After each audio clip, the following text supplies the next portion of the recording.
Bonjour à toutes les lombriers-mamans et tous les lombriers-papas, bienvenue sur la chaîne du lombricompostage facile, j'espère que vous allez tous bien. Je vous présente ici la parcelle de fraisier, et devinez quoi? J'ai enfin pris le temps de la nettoyer. Il était temps, on est fin mars, et ça commence à pousser. Il y a une quarantaine de pieds. Principalement de la gariguette d'ailleurs, donc je vais avoir beaucoup de confitures à faire. L'année dernière on en a fait plein, on s'est vraiment régalé. Et on continue encore. Bon, mais le rapport avec le lombricompostage, il est où?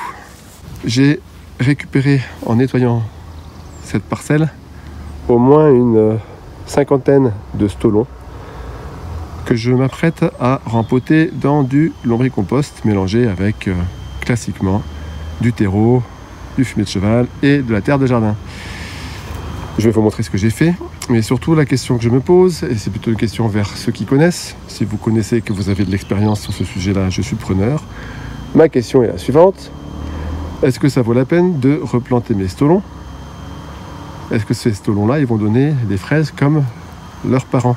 Les sons de cloche que j'entends sur les stolons sont très différents. Premier son de cloche, c'est de dire le stolon de fraisier, c'est pas la peine de le replanter, il va pousser mais il fera pas de fraises. Le deuxième son de cloche, c'est de dire tout ça c'est de la bêtise, le stolon de fraisier, vous le replantez, ça fera des fraises aussi, autant que le pied mère. En s'appuyant sur le fait que d'abord ils ont de l'expérience ces gens-là et ils le disent, et puis en s'appuyant aussi sur le fait que ceux qui disent que les stolons il faut pas les replanter, c'est souvent les marchands, comme par hasard. Et puis j'ai entendu un autre son de cloche récemment d'un collègue qui me disait les stolons de première génération, oui, mais les stolons de stolons, non. Alors voilà, moi la question est posée et je la pose vers vous. Peut-être que vous avez de l'expérience dans ce sens-là. Et je suis à votre écoute.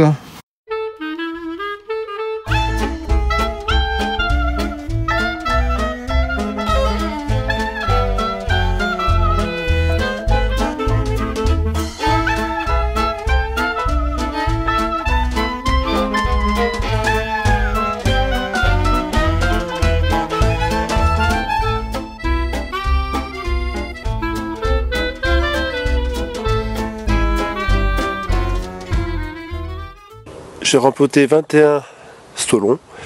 Je compte sur vos commentaires pour me donner vos bonnes pratiques quant à l'utilisation de ces stolons. Je vais faire beaucoup plus de vidéos sur tous les cas d'usage du lombricompost dans mon jardin. On y parlera de fleurs, de fruits et de légumes.